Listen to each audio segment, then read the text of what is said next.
Olivia with Capitalism, and I'm standing here with Greene of RockCorps. I spoke with him by phone from London a couple of weeks ago, and it's great to actually be at the RockCorps Boost Mobile Got to Give to Get project. We're at the nonprofit My Friend's Place in Hollywood, which provides training, counseling, food, showers, clothing to homeless youth in the Hollywood area, and they're an amazing organization. So, and we're actually standing in the Cirque du Soleil room. It's a pretty cool program they have going on. So, this is your last program in LA? Yeah. And how did that whole LA campaign turn out? What were some of the highlights? LA is such a fun city to work in, just because you can drive 5 minutes, 10 minutes, and be in a completely different type of community. I mean, the tapestry, the diversity is amazing. And just, working from the Valley all the way down to South Central, the beach communities, and every community has their own sort of needs and issues that we're working on. Here we are, sort of Hollywood, East Hollywood, and, issues of sort of homelessness and transient life are front and center. So to be able to do that here is great.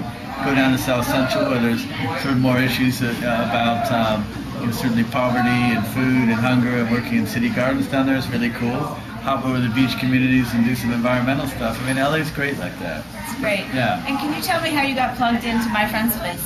Yeah, I think, we have some connections to some folks who've been working with the organization for a while.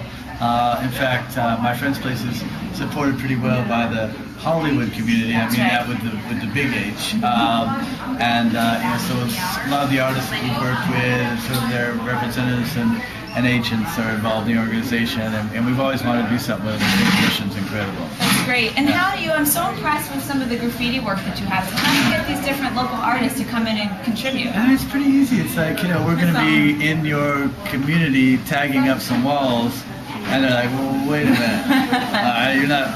I'll be doing that. This is my block. This is my neighborhood. So it's just basically putting the ask out there for the artists.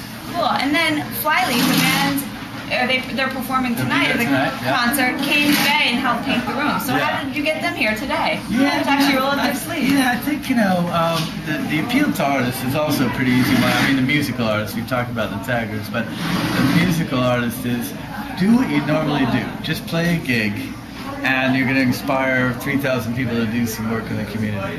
And then when they kind of get in another layer and hear what it's all about, say, well, actually, we'd love to come down and kind of check it out for real. And, Flyleaf, I mean, they're sort of, exactly the same age as most of our volunteers, and they just kind of fit right in. It's great. That's awesome. Well, we've had the chance to interview some of your program staff and coordinators and other volunteers today, and it's just been a positive response across the board. And I'm thrilled to meet you and have the opportunity to help out today. Yeah. It's been great. Well, thanks for coming down. Sure, I'm looking forward to rocking on tonight. Nice one. Okay.